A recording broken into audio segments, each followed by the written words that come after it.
Você confere na edição de hoje do Jornal Rádio Universidade.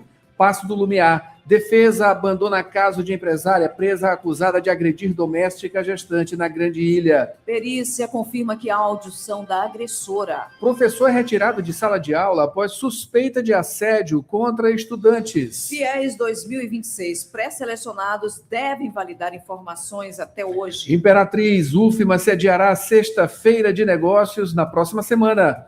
Política com Felipe Clã. O que pode ser o obscuro na eleição para Procurador-Geral de Justiça. Economia com Wagner Matos. Como foi o movimento da economia com o Dia das Mães? Esporte. Imperatriz e MAC goleiam nos campeonatos brasileiros Série C e D. São Luís sediará a segunda Maratona Internacional em julho. Sampaio é vice-campeão da Copa Libertadores de Futebol de Areia. No Rádio Opinião de hoje, uma entrevista sobre o lançamento do coletivo Memórias Maranhenses nas Redes, com os historiadores Donilton Silva e Marcelo Costa.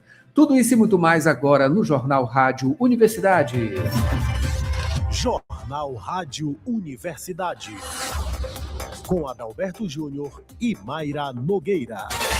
Bom dia a todos. Bom dia, Mayra Nogueira. Bom dia, Adalberto Júnior. Bom dia, ouvintes que acompanham o Jornal Rádio Universidade. Nesta segunda-feira, Mayra Nogueira, hoje, portanto, Dia Mundial das Aves Migratórias. Dia da Integração do Telégrafo. Hoje é Dia Nacional do Reggae. E é Dia Nacional dos Agentes de Trânsito. Aniversário das cidades maranhenses de Cajapió, que completa 150 anos. E de Nova York, que completa 140 anos. Parabéns!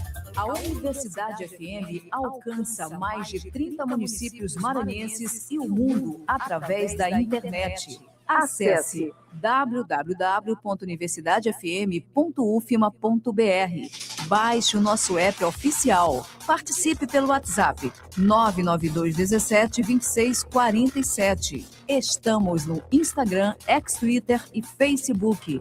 Acompanhe também nos compiladores de rádios e plataformas de áudio. Spotify, Deezer, Amazon Music e Apple Podcasts. Universidade FM. O mundo se move sempre mais na 106,9. E você confere agora os destaques dos principais impressos locais. Manchetes do dia. E mandando aqui um alô para Mari Silva Mourão, também Ronaldo Teixeira, Sofia Maria Helena, Adriana, todos lá no Turu acompanhando a gente aqui pelo YouTube. Faça como eles, lá no YouTube, Universidade FM 106, você acompanha também as imagens, ou ainda em www.universidadefm.ufma.br. Por lá, você também pode baixar o nosso aplicativo oficial, trazendo aqui as imagens dos impressos, entre outras imagens também, tá? No estúdio aqui com a gente, enfim. Olha, aqui em O Imparcial, a capa ainda não foi para o site, tá? Vamos com o Jornal Pequeno, Mayra Nogueira. Portanto, então, nesta segunda-feira, Passo do Lumiar, a Polícia Federal resgata mais de 40 pessoas em situação de escravidão em igreja de pastor preso por abusos, ainda repercutindo esse caso, né? Caso escabroso, né? Mais de 40 trabalhadores foram resgatados em situação análoga à escravidão durante uma operação realizada na sede da igreja Shekinah House Church, né? Em inglês aqui, no município de Passo do Lumiar, na região metropolitana de São Luís. A ação ocorreu na última quinta-feira, dia 7. Foi conduzida pelo Ministério do Trabalho, Ministério Público do Trabalho e Polícia Federal. A igreja, liderada aí pelo pastor Davi Gonçalves Silva, preso desde o dia 17 de abril por suspeita de abusos sexuais, agressões físicas e punições psicológicas contra fiéis. Olha, uma coisa absurda, né? Olhar esse tipo de coisa aqui, isso aqui é medieval, gente. Isso aqui é coisa lá dos anos 1400, né? Lá no distante, né? Mas ainda existe, ó. Ainda existe esse tipo de coisa. É simplesmente absurdo, né? Simplesmente absurdo. Ainda como destaque, Mayra. Governo inaugura obras nas áreas de educação, infraestrutura e segurança em Barra do Corda. O governo do Maranhão entregou um grande pacote de obras para o município de Barra do Corda nesta sexta-feira, dia 8. As inaugurações contemplam obras nas áreas da educação, infraestrutura e segurança. O conjunto de ações na área de educação promove uma verdadeira revolução no ensino dos estudantes. É isso aí. Também como destaque, Alexandre de Moraes vai relatar ações que pedem suspensão da lei da dosimetria. Pois é, isso aqui foi o plot twist do final de semana. O ministro Alexandre de Moraes, do Supremo Tribunal Federal, vai relatar as ações que contestam a inconstitucionalidade da lei da dosimetria, promulgada na sexta-feira, dia 8, pelo presidente do Congresso, o senador Davi Alcolumbre, do União do Amapá. Moraes foi relator das ações penais em que os acusados foram apenados. A norma permite a redução das penas dos réus que foram condenados pelos atos golpistas de 8 de janeiro de 2023, entre eles o ex-presidente Jair Bolsonaro, né? Olha, né, não é por nada não, mas é incrível a sorte, né, que esses bolsonaristas têm desses sorteios acabarem aí na mão de Alexandre de Moraes, né? Justamente o camarada que levou à frente justamente as ações, enfim, processos contra os golpistas, né? A tentativa de golpe que aconteceu aqui no começo, aliás, do governo Lula, né? E, enfim, mais um sorteio que caiu justamente na mão dele. É muita sorte, realmente. Para finalizar, Mayra... SSP Maranhão, Secretaria de Segurança Pública do Maranhão, lança a Operação AMAS para combater crimes ambientais e o crime organizado na Amazônia Legal. É isso aí. Vamos ficar devendo, portanto, a capa de O Imparcial e vamos para os destaques, né? Primeiro do trânsito, né, Maria Nogueira? Daqui a pouquinho o Borges Júnior aqui, ao vivo, com as informações. 7h23. Voltamos já. Quer fazer uma graduação sem sair de casa? A Faculdade Laboro tem a solução para você. Com o poder do EAD, você estuda de onde estiver, com aulas ao vivo, interação com professores e a mesma qualidade de ensino que você já conhece. Matrículas abertas para recursos humanos, administração, pedagogia, gestão pública e serviço social. É flexibilidade para a sua rotina sem abrir mão do seu futuro. Garanta a sua vaga agora mesmo. Acesse laboro.edu.br ou fale pelo WhatsApp 98933001491. Faculdade Laboro, a distância que te aproxima do seu futuro.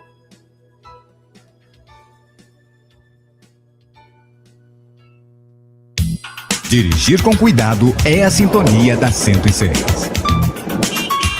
Informações do trânsito. Informações do trânsito aqui, a gente começa com o mapa do Waze.com, já mostrando que, né, aqui algumas partes da cidade já tem trânsito, né, claro, bastante demandado. Um deles aqui é a Avenida dos Portugueses, né, entrada e saída da área Itaquibacanga. A entrada está um pouco mais complicada, com mais retenção de trânsito do que a saída, né, mas o trânsito está fluindo mais na saída, é isso aí. Aqui também na BR-135, porque essa área Itaquibacanga, ela é área da BR-135, né, que a gente comprova aqui, né, de acordo com o Waze.com, acidente aqui na Avenida dos Portugueses. O trânsito está bem complicado, né? Passando ali do Jardim do Parque Botânico da Vale, né?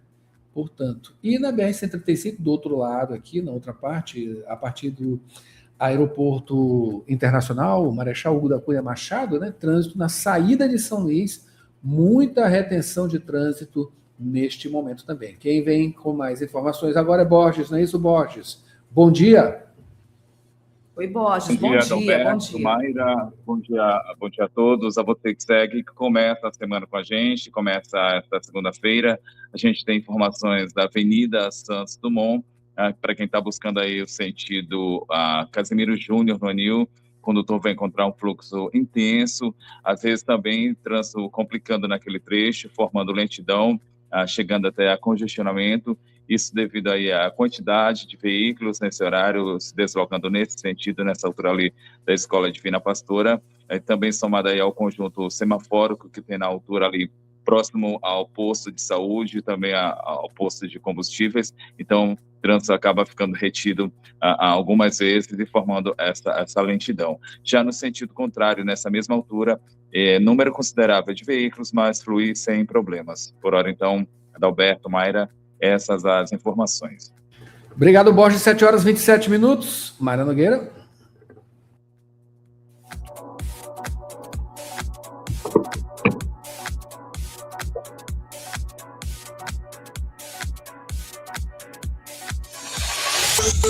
Notícias da cidade.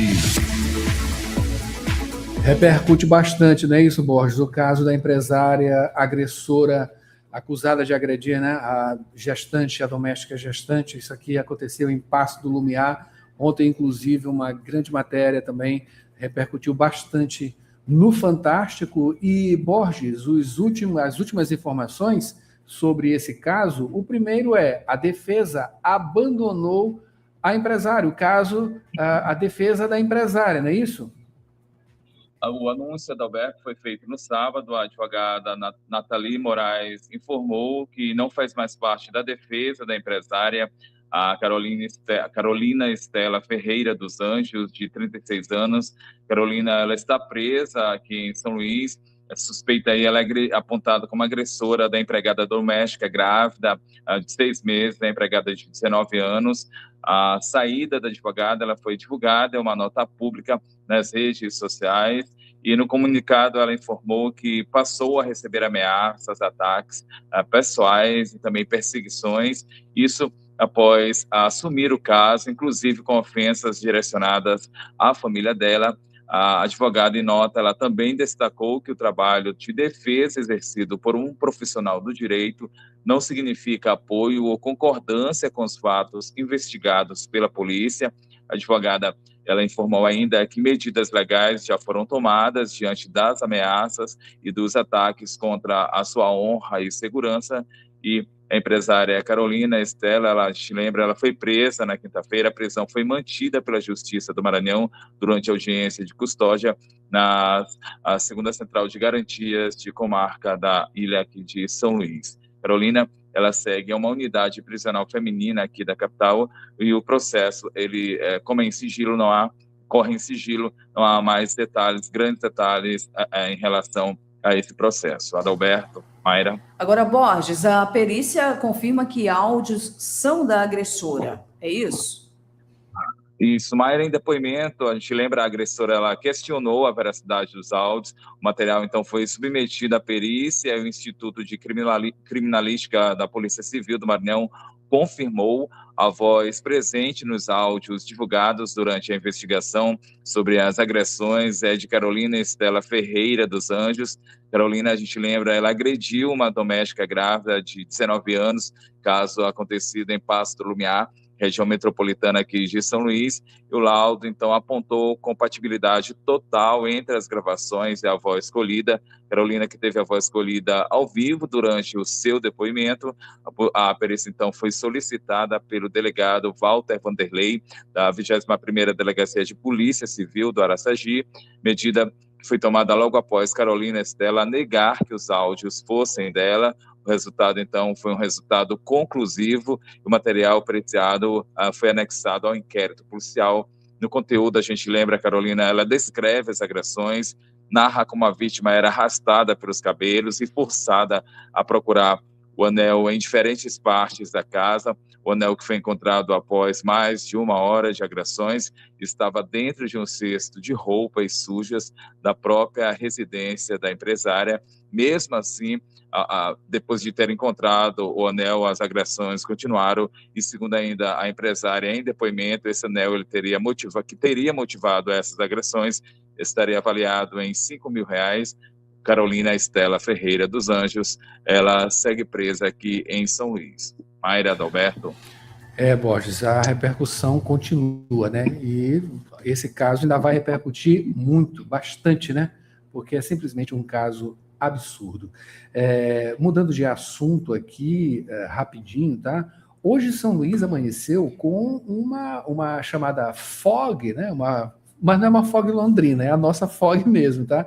Que é justamente uma neblina, né? E gerando imagens, algumas estranhas, né? Outras belíssimas, né? Aqui a gente está projetando, para quem está acompanhando a gente pelo YouTube, tem uma imagem que eu mesmo fiz, né? Em cima do prédio. Fotógrafo também. Foi de momento, né? A gente tem que aproveitar esses momentos. Não é a primeira vez que eu vejo isso, né? Enfim, isso aí provavelmente é a influência da temperatura. Vamos ver se é isso mesmo, porque quem vai explicar isso aqui agora é justamente o meteorologista da Universidade Estadual do Maranhão, o Gunter Hesker, que mandou um áudio aqui para a gente, não é isso, Gunter? Mayra Adalberto, São Luís amanheceu sob neblina, a neblina que se forma devido à condensação da umidade presente no ar em forma de vapor, especialmente durante a madrugada e o período da manhã, quando as temperaturas são as menores do dia. Essa condensação, ela resulta em uma fumaça branca, fumaça que dificulta a visibilidade, pode inclusive causar problemas de trânsito e navegação. A formação da neblina, ela é influenciada por condições específicas de umidade relativa do ar, temperatura do ar e temperatura do ponto de orvalho. Quem tem mais informações e traz detalhes para a gente é o meteorologista da UEMA, da Universidade Estadual do Maranhão, o professor doutor Gunter Hesker. Olha, o termo técnico mais usado para nós em meteorologia é o nevoeiro, né? A neblina jamais é o popular.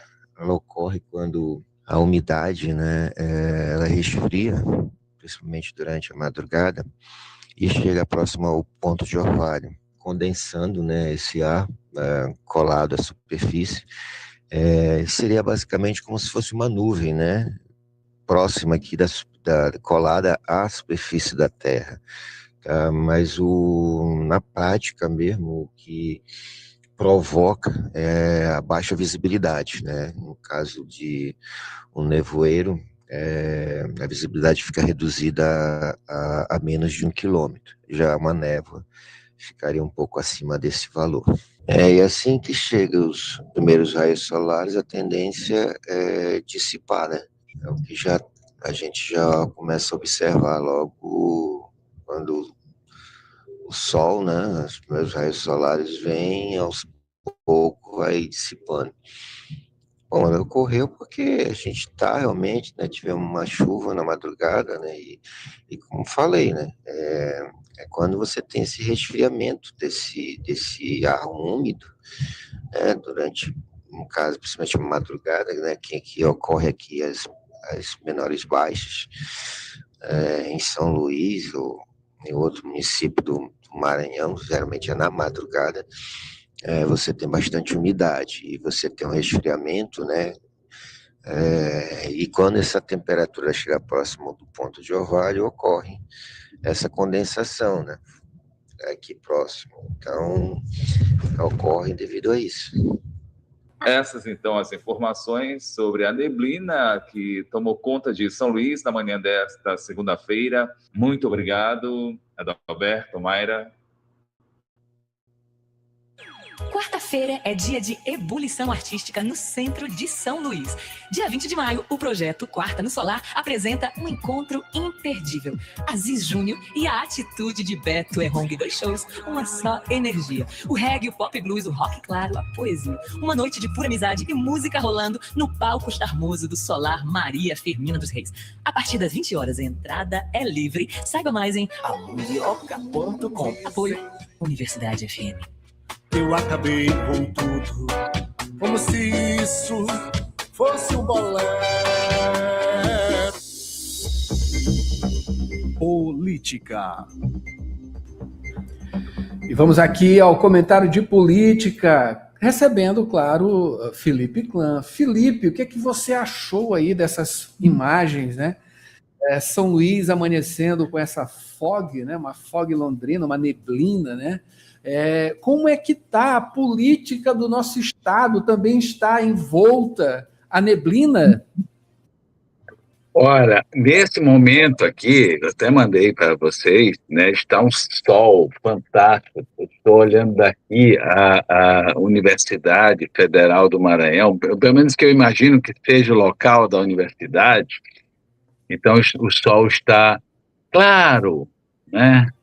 Está tudo limpo, mas não é a política do Maranhão, meu caro Adalberto, Borges e Mayra, e ouvintes do Jornal da Rádio Universidade. A política do Maranhão todo dia amanhece em tempestade e dorme em temporal. Ave Maria, o que usar então para se nortear, não é isso, Felipe? Vamos lá, começando falando sobre a eleição para Procurador-Geral de Justiça, né? Tem coisas obscuras ou não?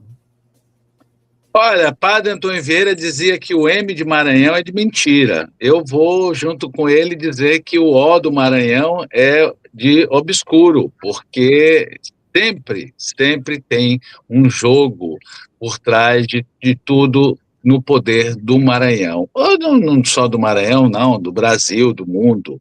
Mas o Maranhão é um negócio impressionante, né? Ninguém deixa ninguém resolver seu problema nem dentro de casa. Hoje é a eleição para procurador-geral, está num pé de guerra. Essa casa, né, de promotores, de procuradores, de defensores e acusadores para o povo do Maranhão, não do povo do Maranhão, mas para o povo do Maranhão, e de forma impressionante, né? A política partidária, a política do poder legislativo, executivo, está dentro, mais do que nunca, do poder judiciário e, automaticamente, do poder, né, do Ministério Público, que não é um poder, diga-se de passagem, que foi um grande equívoco da Constituição brasileira, porque promotor tinha que escolher o seu próprio promotor, não tinha que ter nada dessa história e não estaríamos vivendo esse processo. Mas hoje são 5 candidatos, o atual procurador, né, Danilo, e o candidato mais forte apontado pelos demais procuradores e promotores e promotoras que eu converso de uns 2 meses para cá, é o Eduardo Nicolau, que hoje, né, não quer mais sentar na mesma mesa do Danilo, apesar que foram amigos durante uma vida, e o Eduardo o indicou. O que aconteceu, eu não sei dizer. Eu fiz entrevistas com os dois. Era uma elegância londrina, os dois, que eu fiquei impressionado, né? Isso durante a entrevista, porque antes e depois não existia nada disso, né? Mas vamos ver o que vai dar. O que tem de obscuro é muito simples. É que a fofoca, né, dos bastidores dizem que esse resultado pode ocasionar o golpe tão esperado pelo Supremo Tribunal Federal contra o governador, né? Que é um absurdo. Nós vivemos uma tal de nova república, né, no Maranhão, em que todo santo dia se acorda com a corda do pescoço do golpe. É lamentável, meu caro Adalberto. É isso aí. Vamos falar agora sobre o IBGE, Felipe, que, segundo aqui o que consta, né, parece que aponta aí para a necessidade, né, de um projeto estruturante aqui no Maranhão. Parece que essa coisa se perpetua também, né? Veja, para os ricos tudo, para os empresários de fora tudo, né? Para o agro tudo, para quem tem dinheiro tudo, para a população do Maranhão nada. Nada, nenhum projeto na história do Maranhão, infelizmente nós já falamos isso muitas vezes aqui, nenhum projeto na história do Maranhão serviu para o povo. Serve sim para quem sabe ganhar dinheiro, para quem tem conexões com os poderes, né, estadual, municipal ou federal. O Maranhão cresceu, indiscutivelmente, é uma taxa fantástica, né? O governo do Carlos Brandão conseguiu um equilíbrio fiscal, conseguiu... o Maranhão está entre os primeiros do Brasil e no Nordeste, né, em crescimento, mas não a população. a nossa população continua pobre. Então, é fundamental no ano eleitoral que toda essa garotada que está aí, né, e o Laércio também é um cara novo, não é um cara velho, então podemos chamar de garotada, né, que aproveitem e estudem.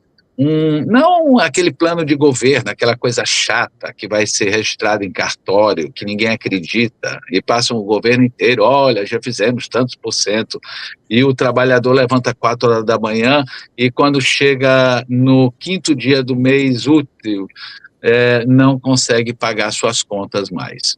A verdade é que o Brasil está endividado e o Maranhão é uma eterna dívida com o povo.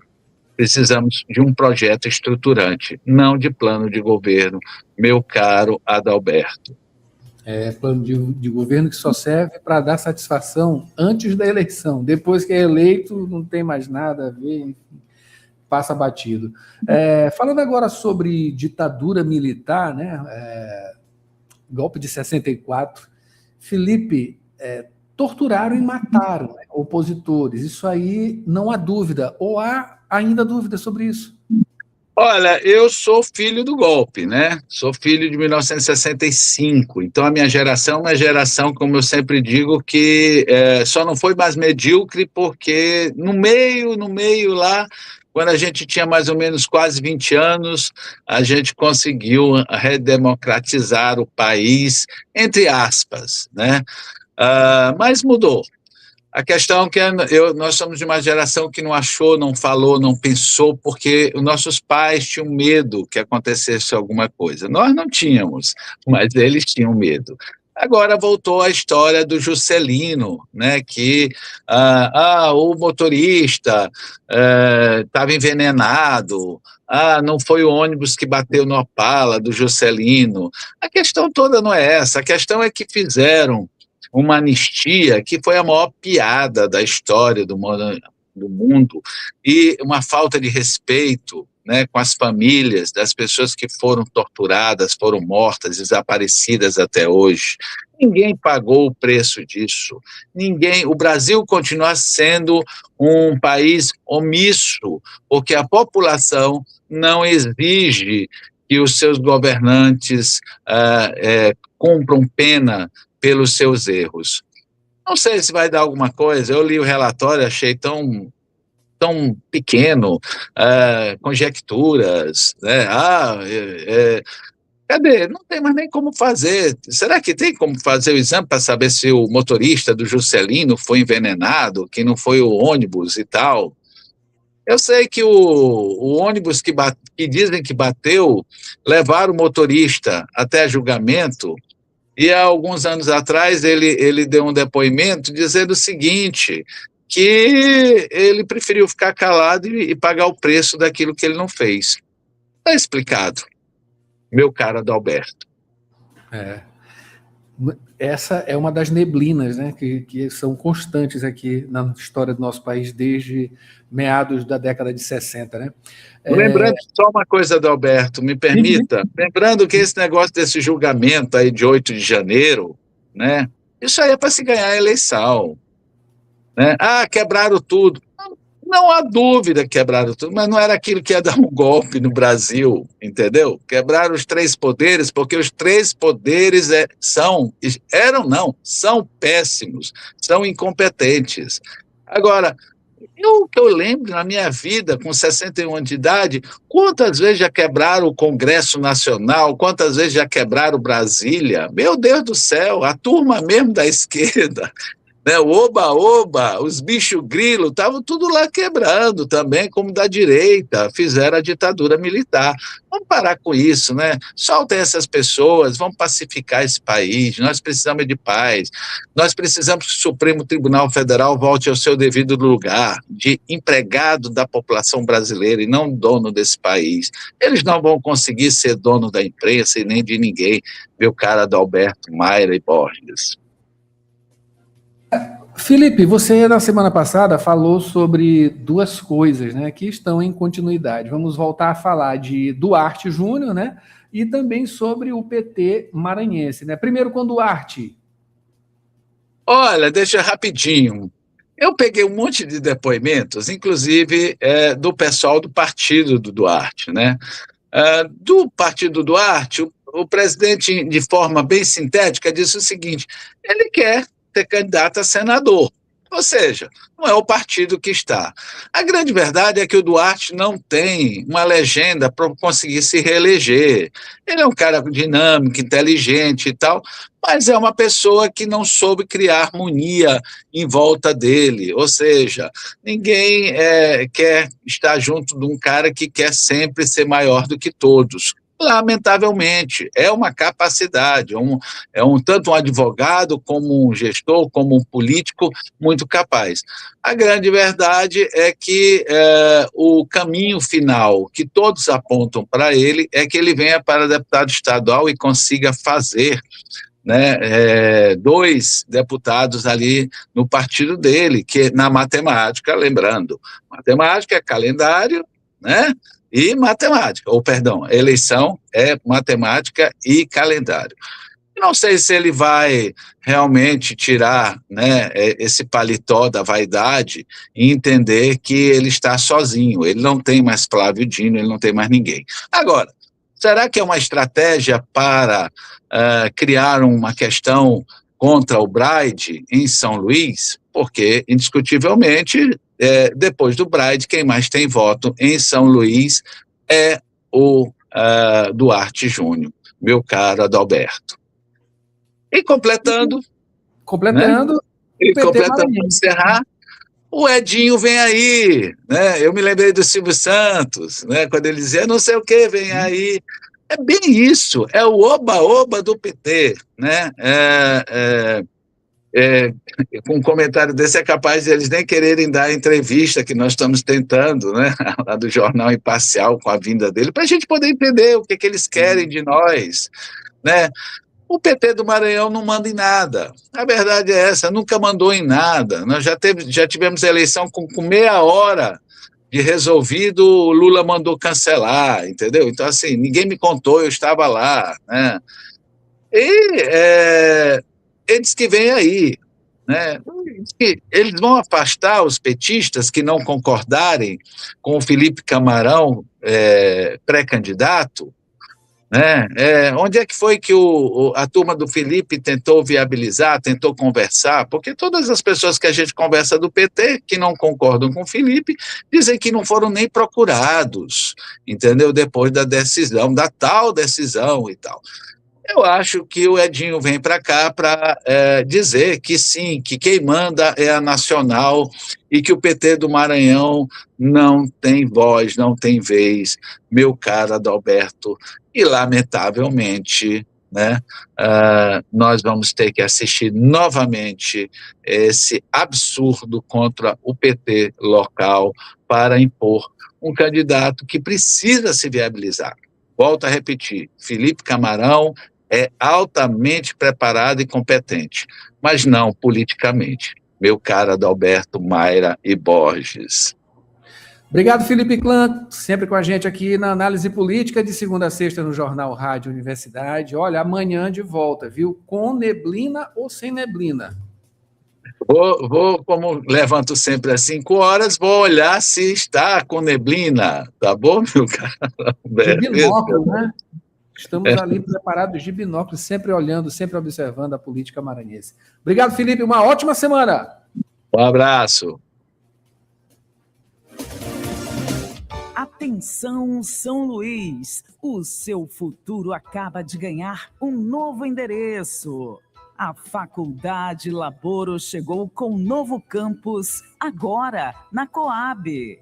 Novas oportunidades e o mesmo compromisso com o seu sucesso. Escolha o seu caminho: direito, estética e cosmética, administração, recursos humanos ou gestão hospitalar.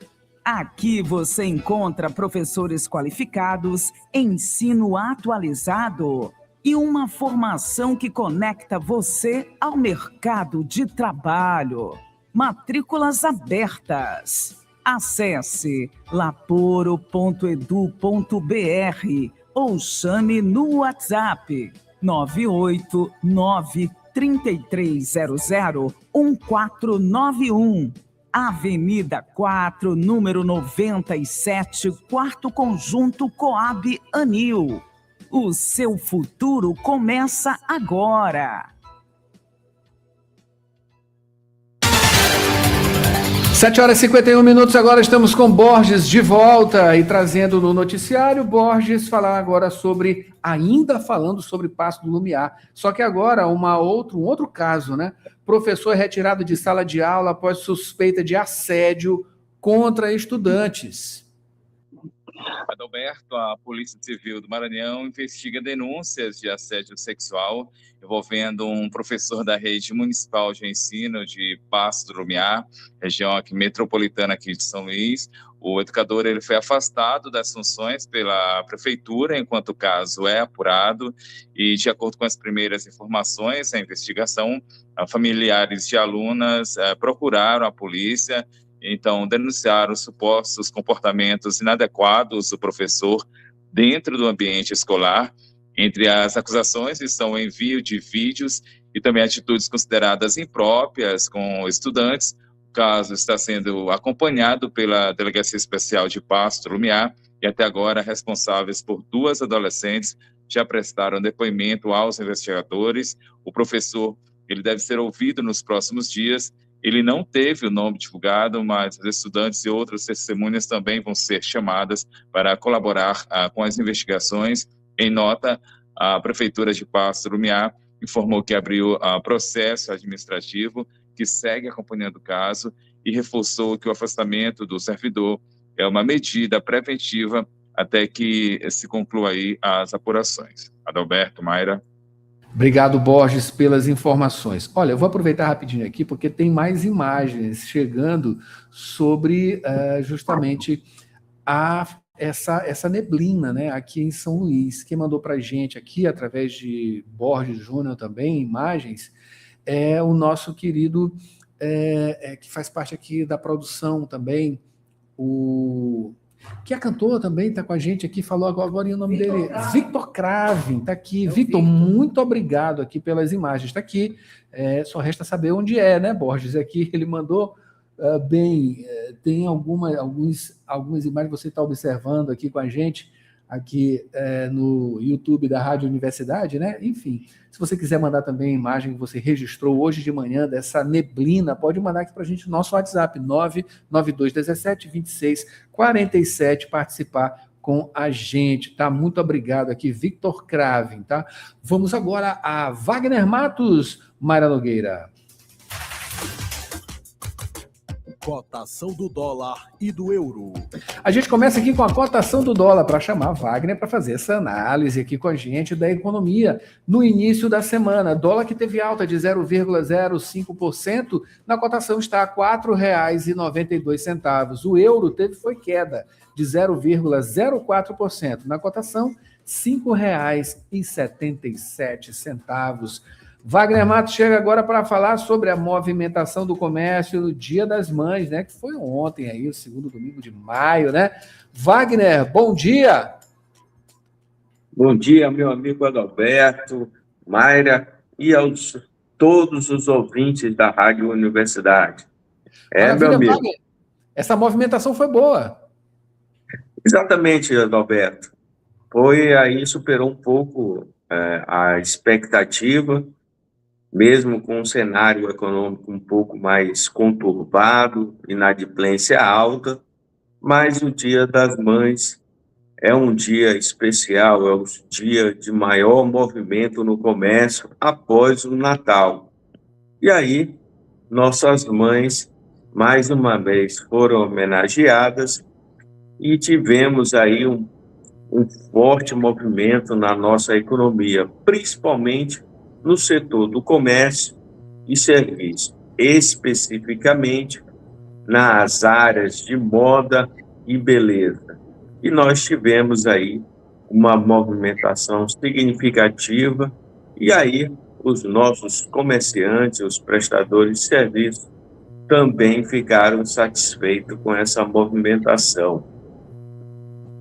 Aí a gente... Sim, continua.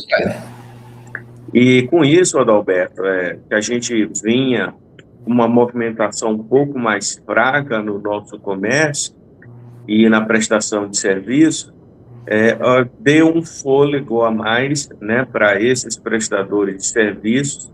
A gente pôde notar aí na nossa capital de São Luís uma movimentação intensa em bares e restaurantes, todos lotados. Isso aí foi muito bom. Também deu uma sobrevida aí ao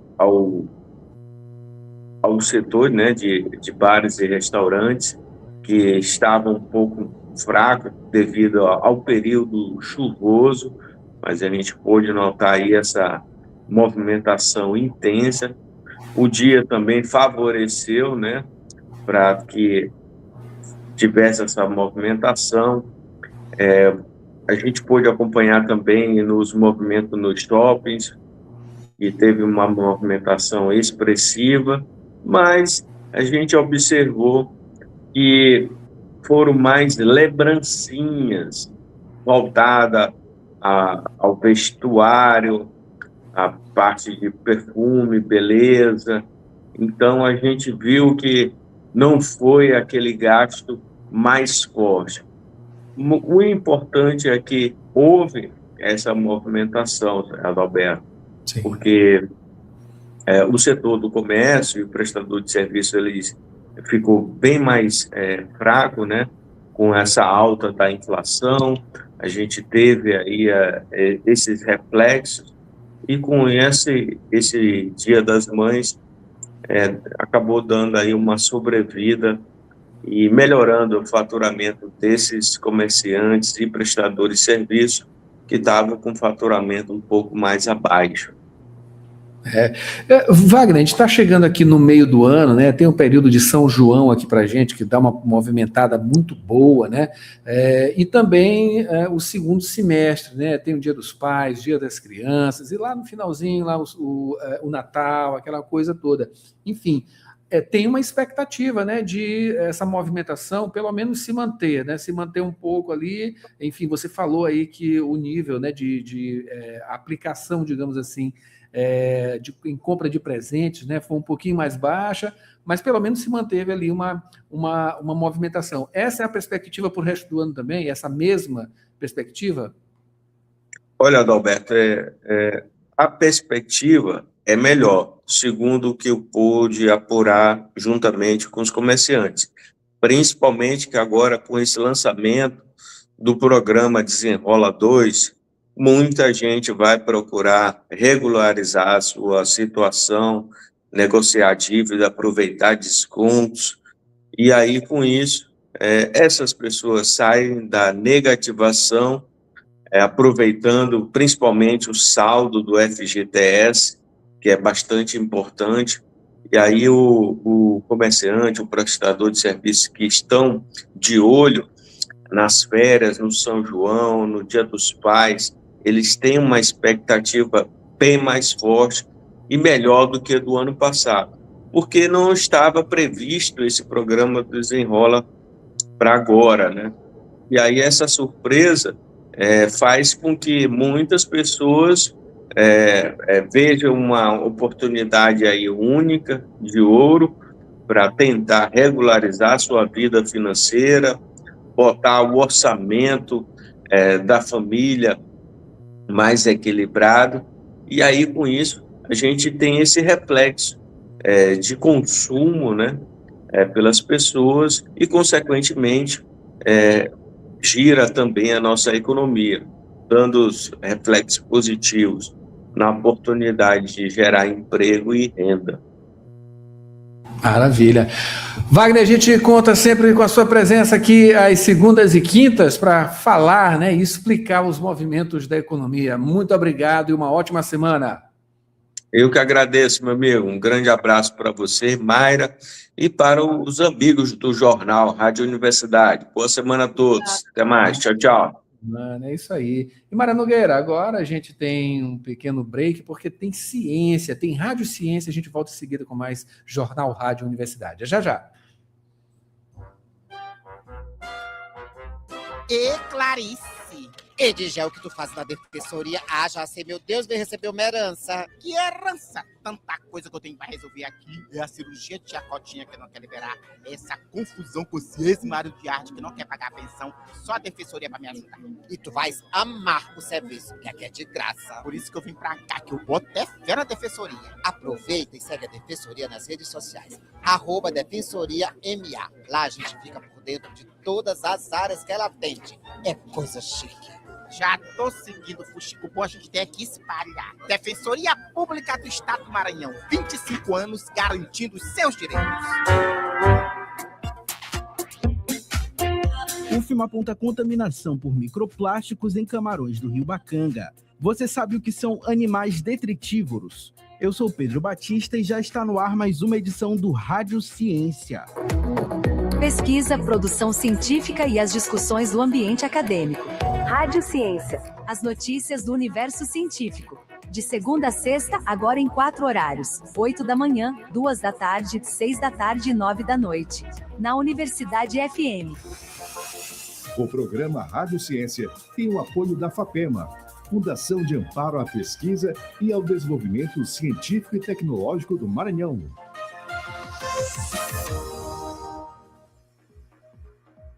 UFMA aponta contaminação por microplásticos em camarões do Rio Bacanga, em São Luís. As informações com Bruno Goulart. Você costuma comprar camarão nas feiras ou no mercado do bairro? Esse alimento tão presente na mesa dos maranhenses pode estar levando um problema invisível para dentro de casa: os microplásticos. Esses fragmentos minúsculos, resultado da degradação do lixo plástico descartado no ambiente, são cada vez mais encontrados em rios, mangues e estuários, que são zonas costeiras de transição, parcialmente fechadas, onde a água doce de um rio ou riacho se encontra e mistura com a água salgada do mar, como o do Rio Bacanga, em São Luís.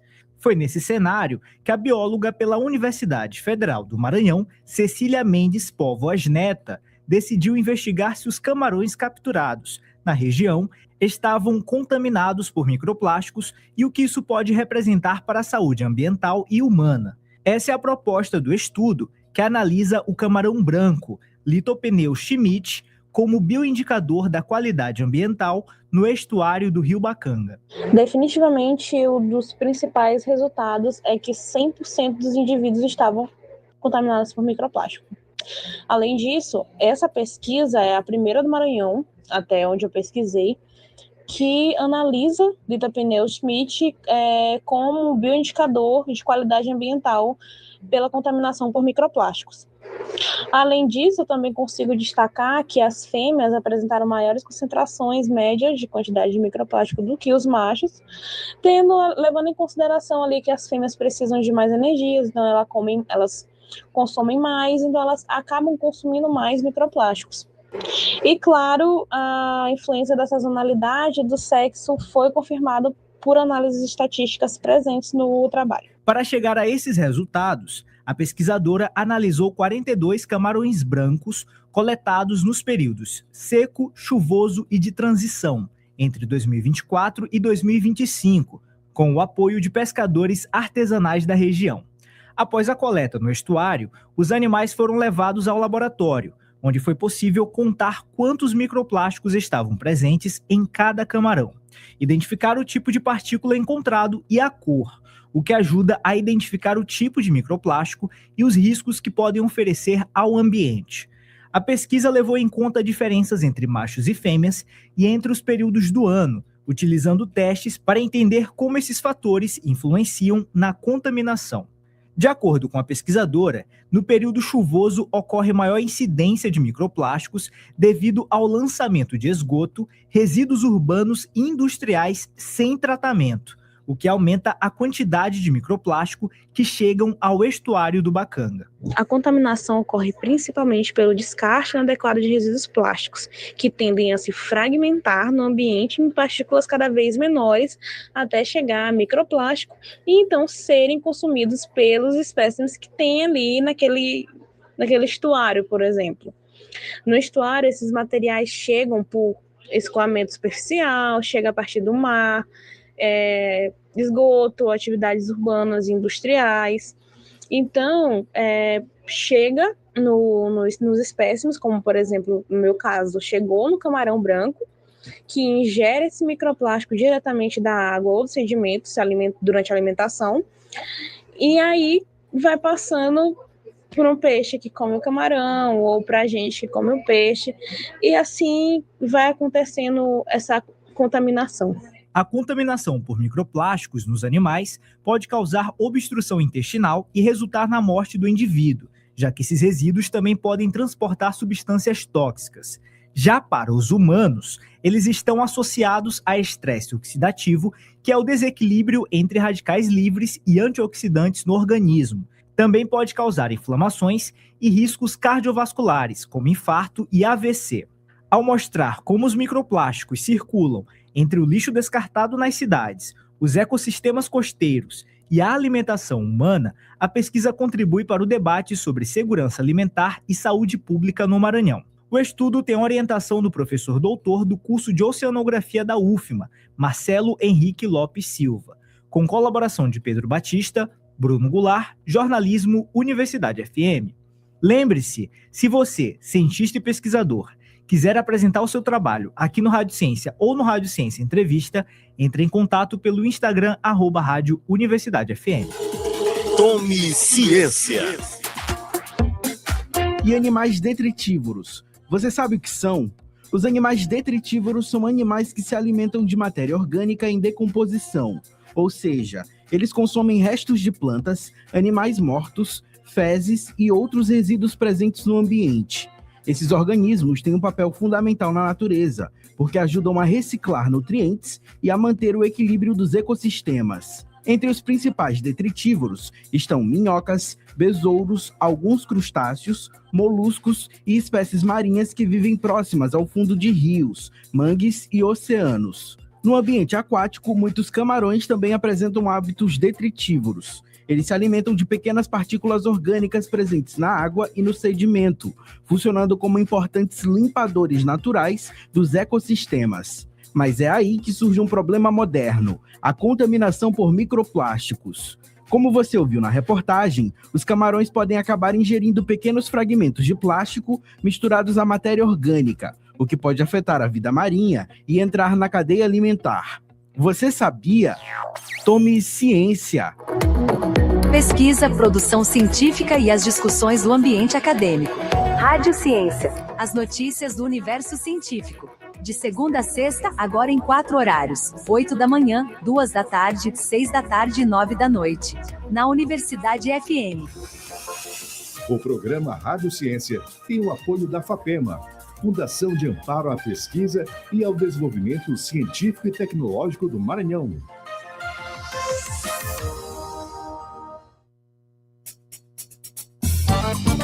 Ei, já pensou em cuidar da sua saúde dançando? Na Movidência a gente mexe o corpo, solta a mente e ainda se diverte de verdade. Vem sentir a energia do forró, da seresta, do balé, do fit dance, do estileto e outros ritmos. É muito mais que dança, é qualidade de vida. Bora? Mais informações no nosso perfil no Instagram, @ed.movidência.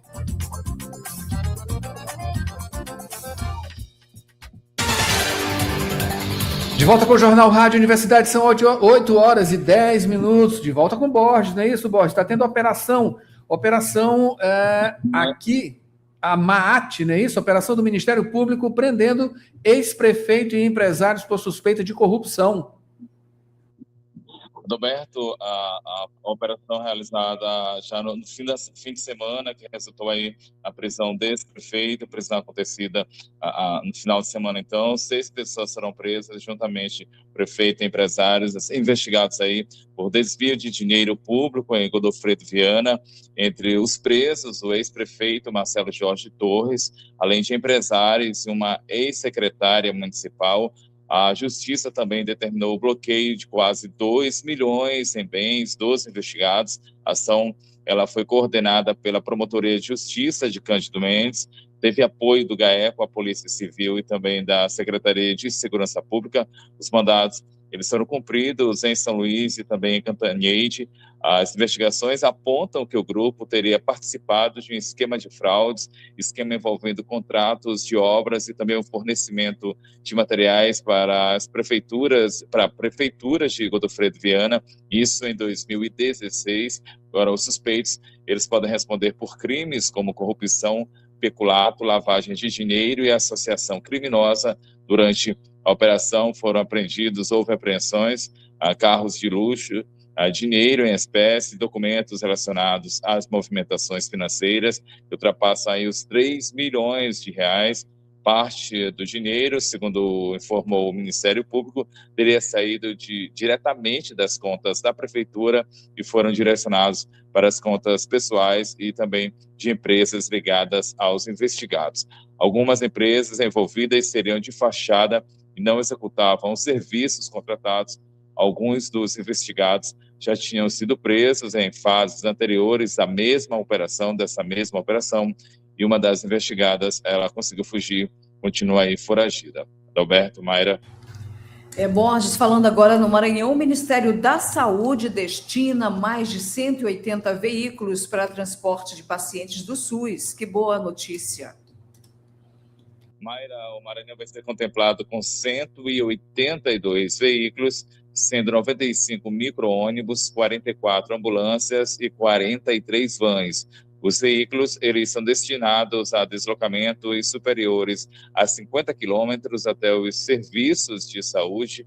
Iniciativa, ela integra o programa Agora Tem Especialistas, Caminhos da Saúde, e tem como intuito ampliar o acesso da população a consultas, exames e cirurgias, também tratamentos contínuos como oncologia e hemodiálise. Essa ação, ela faz parte do novo PAC Saúde. Mayra, Adalberto. Obrigado, Borges, pelas informações. Borges volta daqui a pouquinho. 8h13. Agora vamos para o tempo, Mayra Nogueira.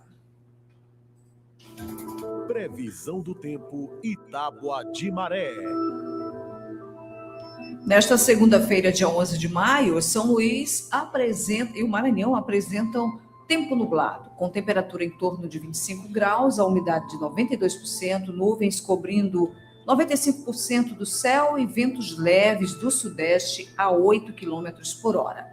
A visibilidade está em 8 km, pressão estável em 30 polegadas, sem precipitação no momento, mas o padrão equatorial úmido favorece instabilidade com o V baixo 1.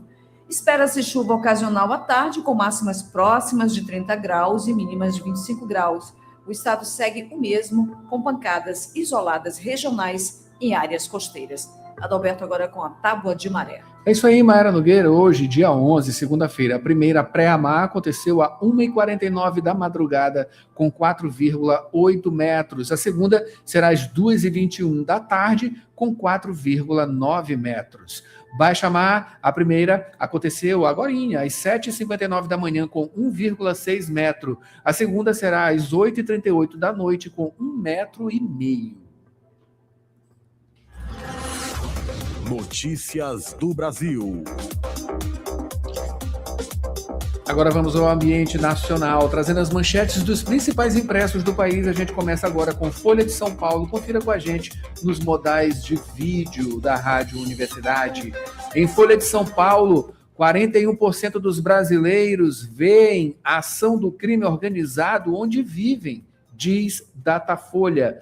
Para 34,9% desse total, a presença de quadrilhas influencia muito as regras locais de convivência e o comportamento dos moradores, né? Lamentável. Em o estado de São Paulo, Mayra... O Globo, estou aqui com o Globo. O Globo, vamos... Crédito menos sensível aos juros avança 12% e joga pressão sobre o BC, o Banco Central. Desenrola vai ampliar a parcela de financiamento direcionado sobre o qual o efeito da taxa básica Selic é menor.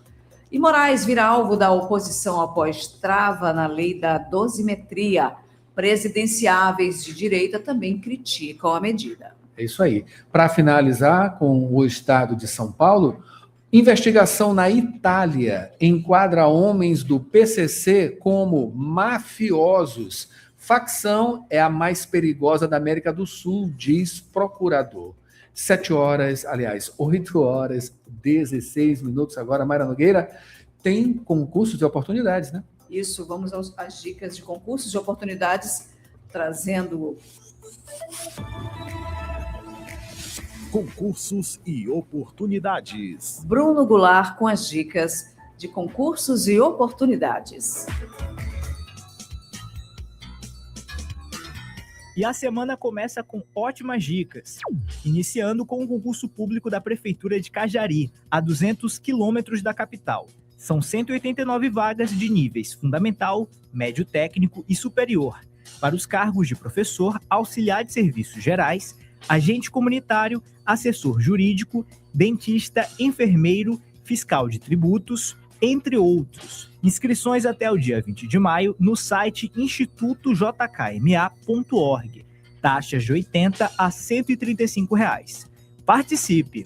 Continuando com o programa de estágio da Alumar 2026. São mais de 50 vagas destinadas a estudantes dos ensinos técnico e superior para as áreas de operação, negócios e suporte corporativo. Inscrições até o dia 25 de maio pelo site ciadeestágios.com.br. Não perca!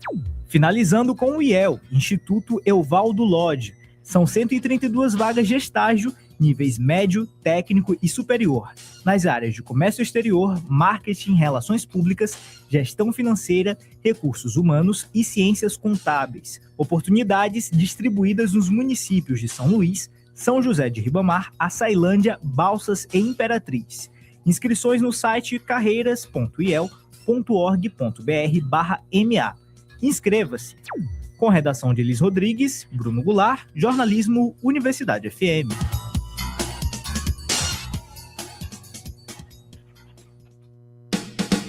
Quer fazer uma graduação sem sair de casa? A Faculdade Laboro tem a solução para você. Com o poder do EAD, você estuda de onde estiver, com aulas ao vivo, interação com professores e a mesma qualidade de ensino que você já conhece. Matrículas abertas para recursos humanos, administração, pedagogia, gestão pública e serviço social. É flexibilidade para a sua rotina sem abrir mão do seu futuro. Garanta a sua vaga agora mesmo. Acesse laboro.edu.br ou fale pelo WhatsApp 98933001491. Faculdade Laboro. A distância que te aproxima do seu futuro.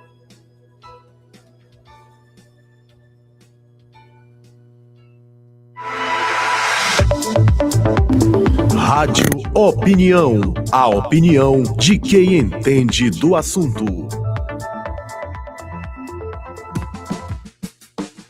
Hoje no Rádio Opinião vamos falar sobre o lançamento do coletivo Memórias Maranhenses nas redes, esse lançamento que acontece hoje, dia 11, às 3 da tarde, no auditório da Biblioteca Pública Benedito Leite, que fica lá na Praça Deodoro, né? E para falar sobre esse assunto, a gente recebe agora os historiadores Donilton Silva e também Marcelo Costa. Donilton e Marcelo, bom dia, sejam bem-vindos aqui à Rádio Universidade. Bom dia a todos. É um prazer vir aqui à Rádio Pública, à Rádio Universidade, falar um pouquinho do coletivo, lançamento do coletivo, que é uma ação que a gente vem fazendo desde o final do ano passado, e é um coletivo que tem como meta valorizar as memórias maranhenses nas redes sociais. É um coletivo de pesquisadores que mantém perfis nas redes sociais, que tem como tema principal falar da história de nossa cidade e do nosso estado. Maravilha. Desculpa. Pegando a fala de Marcelo, além disso, por trás desses perfis, nós somos 7 nesse projeto até então, que aborda, inclusive tem um perfil muito interessante que é de Carotapera, né? Caro Memória, com o professor Daniel, que inclusive está fazendo doutorado aqui em História. Legal. Então, é um coletivo bastante amplo, que a gente sai ali do Estreito do Mosquito, a gente consegue e mais distante além de São Luís. E o propósito disso também é a gente sair um pouco do centro histórico, porque São Luís não é apenas centro histórico como referência. A gente precisa pensar a cidade além desse contexto. João Paulo, Monte Castelo, Cidade Olímpica, enfim. Então, com essa proposta, nós somos Minha Vera São Luís, Assis Nostalgia, Assis Memória, Curiano Estourando, Professor Marcos Saldanha, Arquitetura e Urbanismo, Passeios Históricos e tantos outros. E o mais interessante é que são historiadores por trás desses perfis, ou seja, há uma legitimidade, há uma confiança nas informações. Então, nesse papo de hoje que a gente vai apresentar, a gente também se preocupa de dar essas informações às referências, porque a gente vê nas redes sociais ultimamente um negócio absurdo, né? Os caras criando contexto, inclusive colegas historiadores criando história que nada a ver. Ali a gente entende que seja o ego da pessoa, né? Um negócio bem desconcertante para a gente, que a gente não pode chegar lá e dizer assim, ó, cara, me desculpa, mas está equivocada essa informação, né? Tudo pelo like.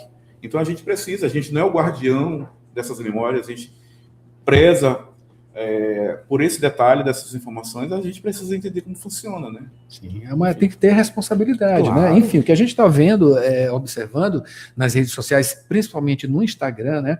O Facebook ele ainda tem uma movimentação, mas ele já perdeu muito, né? Hoje acho que a rede social mesmo de maior movimentação é o Instagram, né? Então, assim, uma profusão de perfis, isso, fazendo algumas coisas visualmente, esteticamente até bacanas, né?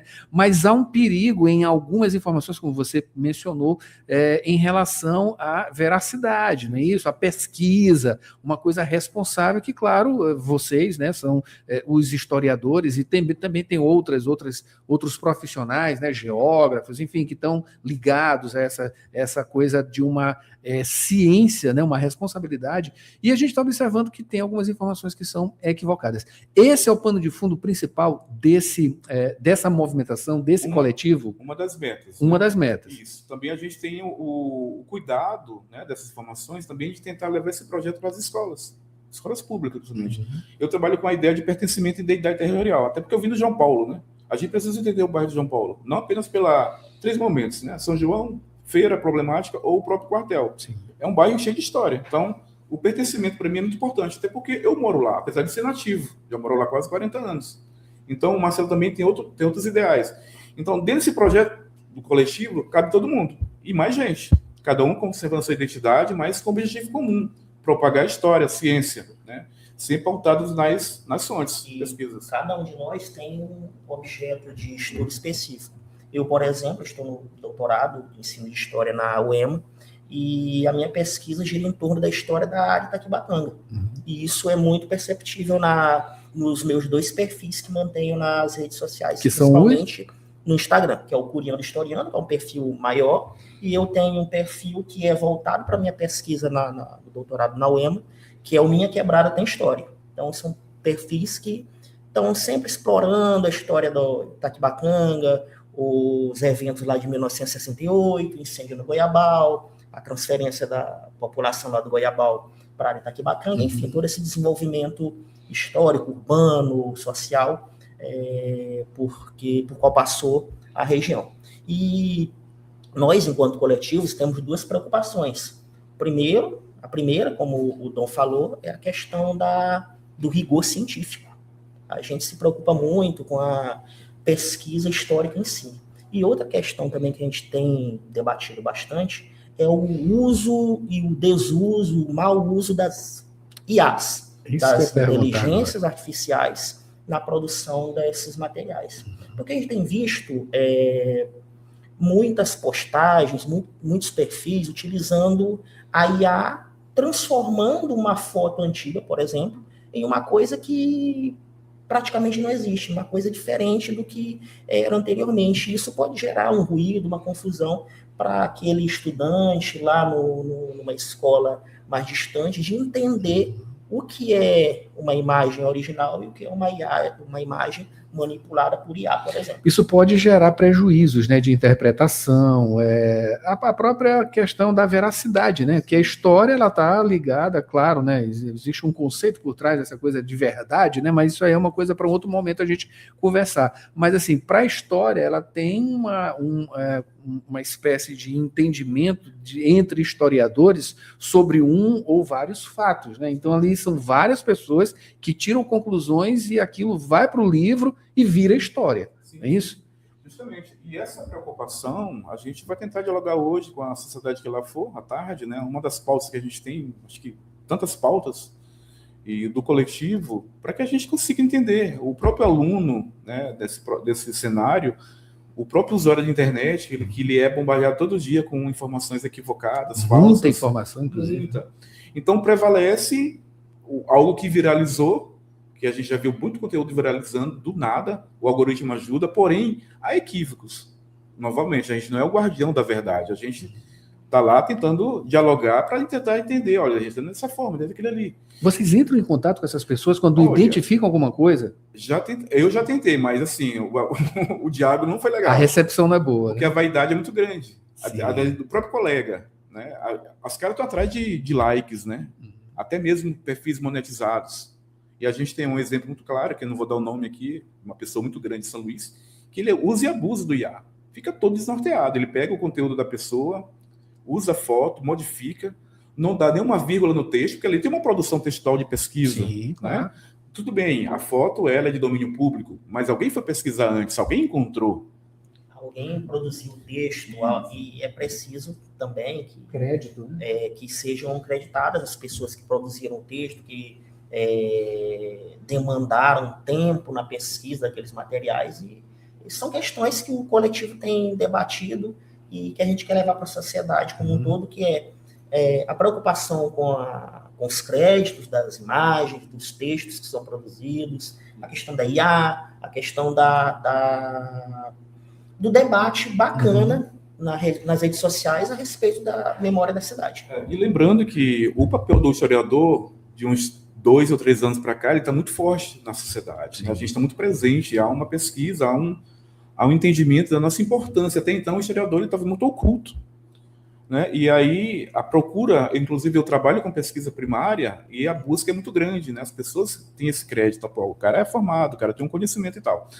Não estou dizendo que o leigo não tem essa mesma qualidade, até porque a gente tem em nosso grupo uma pessoa muito importante, que é o Marcelo, do LC Nostalgia, é uma pessoa que não tem a graduação de historiador, mas tem um conhecimento. Ele vai se aprimorando. Tem critério. Justamente. Então, a gente tem esse cuidado, o coletivo ele é muito amplo, ele consegue abordar todo mundo, e a gente precisa ter esse espaço, que a gente pretende fazer em parceria com a biblioteca, uma vez por mês um encontro. Né? A gente precisa trazer o público à biblioteca, até porque o próprio prédio da biblioteca ele é imponente e também inibe o cidadão comum a entrar, achando que lá é um espaço muito elitizado. Que não é dele, né? Que não é do a questão povo. do pertencimento. Né? Isso. Então, a gente precisa também entender isso, levar esse público para lá, quebrar essas barreiras da intelectualidade elitista e tentar aproximar mais próximo do público, no nosso alvo, os estudantes principalmente, né? A comunidade acadêmica também. A gente precisa entender, inclusive, Marcelo, a gente sempre a gente observa na biblioteca, a gente está diariamente lá, que há uma dificuldade do próprio estudante de pesquisar. Ou ele tem preguiça, ele não sabe, ou então está desnorteado. E isso é muito triste, né?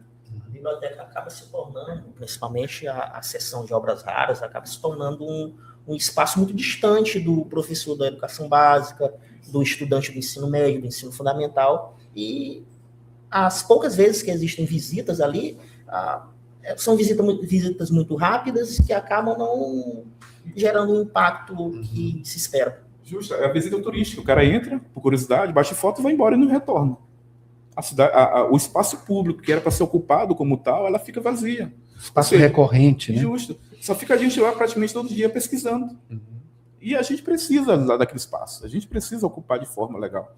Então, também o coletivo tem essa preocupação e tantas outras pautas. Então, é um convite que a gente faz à sociedade, estar presente hoje à tarde, conhecer nossas ideias. Inclusive, a própria curiosidade de saber quem está por trás dos perfis, isso gera muita curiosidade. E a gente vai estar lá. Nós somos mais ou menos 7 pessoas envolvidas dentro do projeto. E como coletivo, a gente sempre cabe mais um. A gente convida quem tiver interesse de participar conosco. Não precisa ser historiador. Não precisa. A gente está lá. Que é isso. A gente está muito dinâmico e democrático dentro da história, né? Dentro desse processo, da qual o Marcos Saldanha, nosso também, talvez o nosso maior divulgador, né? Dessa aproximação. Tanto é, nós temos o José Antônio do Arquitetura e Urbanismo, que é professor e arquiteto, está no doutorado. Para ter uma ideia. Temos o professor Fábio Miro, que faz passeio histórico, que agora a gente está retornando agora em agosto, no verão. Tem muita gente legal lá, muita gente boa que produz. independente de ser historiador. E de saberes diversos, que é o mais interessante, que enriquece a proposta. Porque tem um link também com o turismo, né? Isso é muito importante, entre outras atividades, né? Justamente. E outra coisa, Adalberto, a gente pensar a história, né, desse processo, apenas o centro histórico, retomando o que eu falei anteriormente, às vezes até a gente precisa desconstruir. E São Luís não é apenas o centro histórico, não é apenas a Praia Grande. Até porque, cá entre nós, honestamente falando, já não tem mais a Praia Grande a oferecer informações. Então a gente precisa pensar a cidade além desse contexto. São Francisco, Renascença, Calhau, entre outros. Mas, enfim, é isso. Nossa intenção enquanto coletivo. Produzir livros também, a gente precisa sair. Sim, esse material. A gente fortalece enquanto grupo, tá? Então, tem muita coisa que a gente dialogar hoje, de outras oportunidades de a gente conversar, enfim, apresentar essa ideia. Bora fazer esse... Hoje é o primeiro a gente espera muitos encontros em torno dessa proposta do que o coletivo vem trazendo. Vamos fazer esse convite, então, portanto, tá aqui. Acontece hoje, às 15h, lá no auditório da Biblioteca Pública Benedito Leite, né? Fica na Praça Deodoro, todo mundo sabe disso, com certeza. E vamos embora visitar também, né, a biblioteca que é esse espaço de pesquisa importantíssimo, né? Não só para historiadores, para todo mundo, estudantes também. É muito importante essa convivência, essa vivência, né, dentro da biblioteca, né, que é muito importante. Enfim, tem uma história gigantesca aí, grande longevidade, né, de várias pessoas também que passaram por lá, intelectuais, né, maranhenses que passaram por lá, que tem um material deixado também, né, também doado por alguns uma dessas figuras marcantes, né. Enfim, temos um histórico muito grande. Enfim, fazer esse convite, né, o lançamento do coletivo Memórias Maranhenses nas redes. Pois bem, gente, hoje, 15h, na Biblioteca Pública, Benedito Leite. Talvez ali mais ou menos um diálogo de 1 hora, enfim, depender muito dessa condição. A gente vai ter participações de estudantes lá do liceu, a gente convida os estudantes também de história, sociedade, curiosos, enfim. Ele é muito dinâmico, muito aberto. Vai ter sorteios de livros e quadrinhos, a gente pensa nessa condição sempre material regional, a gente precisa preservar nossa história. Então a gente pegou quadrinhos com o Irami, que é historiador, você conhece ele? Sim, claro. Então vai ter 3 quadrinhos dele exclusivamente para a gente doar, novos, livros da nossa história, enfim, um negócio bem bacana. Vai ter um coffee break depois, um diálogo bem interessante, e ficam todos à vontade, convidados para a gente participar dessa primeira iniciativa de tantas outras, né, que a gente pensa também chegar até a própria universidade, por que não? A gente vai estar, se não me engano, dia 26 de junho lá na UniDB. Num segundo momento, vai ter também outro evento lá, a gente vai estar dialogando sobre memórias, principalmente aquela região. Porque tem que vir para a UFMA também. Vamos vir para o que não? A gente precisa dessas conexões, Sim. por que não? Esse é o projeto e o interesse do coletivo, romper essas barreiras, sair desse momento de conforto da intelectualidade e a gente chegar o mais longe possível. Conversar com a academia. Justamente, precisamos romper novamente, precisamos estar presente, não apenas no campo teórico, mas na prática. Fazer pesquisa de campo, entender toda essa história, inclusive o próprio trabalho dele acadêmico, aliás, do doutorando, nós entendemos por que essa região aqui, que nunca vai ser desmembrada politicamente falando, né? Já foi um tema muito debatido. Várias vezes. Então a gente precisa compreender e entender, e a gente convida todo mundo, esteja hoje, 15h, e de outros momentos vamos tentar fazer isso. Maravilha. Acabei de conversar aqui com os historiadores, Donilton Silva e também o Marcelo Costa falaram sobre o lançamento desse coletivo Memórias Maranhenses nas redes. Pessoal, em contato com a gente, tá? Sempre novidades, enfim, de como está andando esse processo e, claro, trazer sempre mais informações históricas, né? Vocês são muito importantes, historiadores são importantíssimos para a gente, né? O povo não só do Maranhão, do Brasil e do mundo também, né? Uma grande profissão. Muito obrigado. Valeu, obrigadíssimo pela oportunidade. Valeu, um abraço. Mara Nogueira, vamos para o break, né? Profissional da saúde. Invista em seu futuro e aprimore-se em sua área de atuação. Instituto Pangeia. Pós-graduação, formação e cursos nas áreas de psicologia e saúde mental. Professores com excelência, com teoria e prática para melhor desenvolvimento do conhecimento. Instituto Pangeia. Excelência em psicologia. Unidades São Francisco e Vinhais. Informações 99222 7070. Instagram, instituto.pangeia. Site www.institutopangeia.com.br.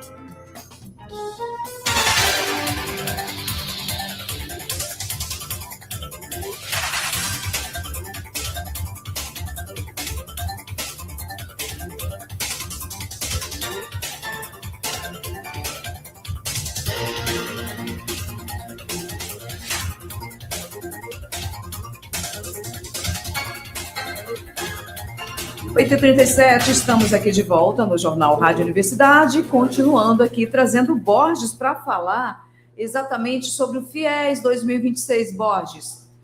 Os pré-selecionados devem validar informações até hoje. Oi, Borges, está me ouvindo?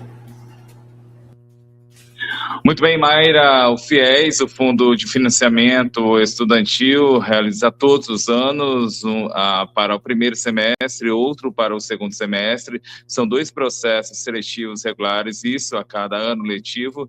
Realiza também processos seletivos para vagas remanescentes. E hoje, 11 de maio, segunda-feira, é a data limite para os estudantes de ensino superior pré-selecionado no processo, validar aí as informações declaradas no momento da inscrição, vagas referentes ao primeiro semestre de 2026, e para a validação, esse estudante ele deve procurar a Comissão Permanente de Supervisão e Acompanhamento da Instituição de Ensino Superior Privada, onde foi pré-selecionado. A documentação exigida, ela pode ser entregue no formato físico ou digital, depende aí de como a instituição está conduzindo essa parte do processo. Os nomes dos pré-selecionados, eles podem ser consultados na página do programa, no Portal Único de Acesso ao Ensino Superior, com a senha da plataforma GovBR. Portanto, então, hoje, prazo limite para que sejam validadas aí essas informações. Mayra, Adalberto. Borges, continuando aqui falando da UFMA, que vai sediar sexta-feira agora, na verdade, a Feira de Negócios vai acontecer em Imperatriz no dia 21 de maio. Exatamente, Mayra, essa vai ser a 6ª edição da Feira de Negócios em Imperatriz, dia 21 de maio, a UFMA então sediando esse evento no Centro de Ciências de Imperatriz, dia 21 de maio, a 6ª edição da Feira de Negócios, vai ser na unidade Professor José Batista, Campus Centro, horário das 5 da tarde, seguindo até as 9 da noite. Evento, ele tem o intuito de fomentar o empreendedorismo e também a integração entre a comunidade acadêmica e a sociedade. É organizado pelo curso de Engenharia de Alimentos da Universidade Federal do Maranhão e oferece espaço para empreendedores, expositores e demais participantes, espaço aí para apresentarem produtos, serviços, artesanatos e ainda iniciativas locais. A programação, ela vai contar com apresentações musicais, também tem a parte cultural, opções de alimentação, exposição de artesanato e ainda oferta de serviços. A Feira de Negócios, ela é aberta a discentes, a docentes, a professores e alunos, também técnicos, servidores e a comunidade externa. Reforça o papel da UFMA, o papel da Universidade Federal do Maranhão como promotora de desenvolvimento e integração social. Em relação às inscrições para expositores, elas já estão abertas e podem ser realizadas a partir de um link que foi disponibilizado no site da UFMA. Outras informações sobre a Universidade Federal do Maranhão podem ser acessadas por meio do site da instituição, portalpadrão.ufma.br. Mayra, Adalberto.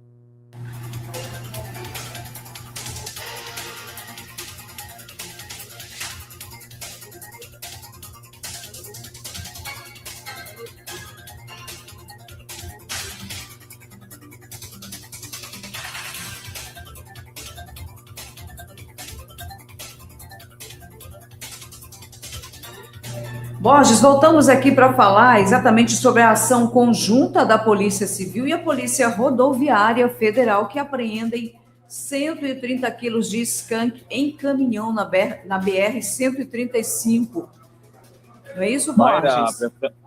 Exatamente, Mayra, a apreensão acontecida no final de semana, no começo do final de semana, quando a Polícia Civil do Maranhão, a Polícia Rodoviária e ainda com o suporte da Receita Federal, apreendeu cerca de 130 quilos de maconha do tipo skunk, que é uma variedade de maconha com alto teor de concentração. A apreensão aconteceu durante a abordagem a um caminhão na BR-135, na altura do município de Matões do Norte. A ação ela foi coordenada pela Superintendência Estadual de Repressão ao Narcotráfico e pelo setor de inteligência da Polícia Civil em Timon. Isso após denúncias, essas denúncias apontando que havia um motorista, que esse motorista ele estaria transportando grande quantidade de entorpecentes, que essa quantidade estaria escondida em móveis e estofados. O veículo, então, foi interceptado no quilômetro 140 da rodovia e o caminhão apresentava, aparentemente, parecia transportar apenas móveis, mas durante a fiscalização, cães farejadores do Núcleo de Operações com Cães da Polícia Civil localizaram 117 tabletes da droga, estavam ocultos em sofás, camas, cadeiras e outros estofados. O motorista, então, ele foi preso, prisão em flagrante por tráfico interestadual de drogas, e depois de preso ele foi encaminhado para os procedimentos legais. Em seguida, ele foi levado então à central de custódia, onde permanece, onde segue à disposição da Justiça. Mayra, Adalberto. Muito obrigado, Borges, pelas informações. São 8 horas e 42 minutos. Agora vamos para o esporte. Mayra Nogueira. Praticar esportes é a sintonia da 106. Esporte. Vamos às informações do esporte, Mayra. A gente começa falando da segunda Maratona Internacional de São Luís, né? Esse evento que também conta com meia maratona e 2 corridas de 5 e 10 quilômetros. Os atletas com menos de 18 anos só podem participar da corrida de 5 quilômetros. E a competição também conta com a modalidade de PCDs, pessoas com deficiência. Os 5 primeiros colocados de cada categoria vão receber troféu e prêmio em dinheiro. O evento acontece no dia 26 de julho, com largadas da maratona e meia maratona às 4h45 da madrugada e as corridas de 5 e 10 quilômetros às 6 da manhã. O ponto de encontro é a Avenida Litorânea. Inscrições do site centraldacorrida.com.br. Para continuar aqui, os resultados dos times maranhenses nos campeonatos brasileiros Série C e D. No sábado, dia 9, o MAC venceu o Botafogo da Paraíba por 3-1, em partida válida, 6ª rodada da Série C. Com a vitória, o time maranhense alcançou a 6ª colocação no ranking, empatado com o Ituano e o Ipiranga, com diferença no saldo de gols. O primeiro gol da partida foi de André Radija, do MAC, aos 9 minutos. Já aos 31, Rodolfo, do time adversário, empatou. Aos 46, Vagalume aumentou a diferença. No segundo tempo, Rosivan, do Demolidor de Cartazes, marcou o gol da vitória. No mesmo dia, o IAP perdeu para o Paraíba por 2-1, em partida pela 6ª rodada da Série D. Com essa derrota, o time segue na última colocação da tabela do grupo 6 da competição. É isso aí. O primeiro gol foi de Richarles, do IAP, aos 18 minutos do segundo tempo. 11 minutos depois, o time piauiense empatou com o gol de Júnior Saudade. Aos 43, Júnior marcou mais um gol. Também no sábado, Sampaio empatou com o Maracanã por 1-1 em partida pela Série D. Com o empate, o Tubarão ocupa a penúltima colocação do grupo 6 com 4 pontos. Aos 41 minutos do segundo tempo, Testinha, do time cearense, marcou o primeiro gol da partida. Já nos acréscimos, aos 51 minutos, a Bolívia empatou com um gol de Peu. Já no domingo, o Motoclube perdeu para o Iguatu por 3-1. Com o resultado, o time segue no G4 do grupo 6 com 8 pontos. O primeiro gol foi de Melk aos 55 minutos do segundo tempo.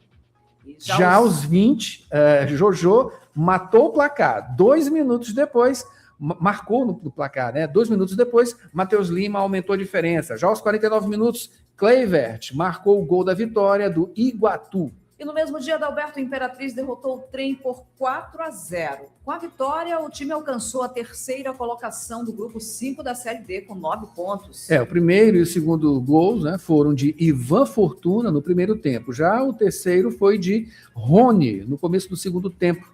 O último gol foi de Fidel aos 31 minutos do segundo tempo.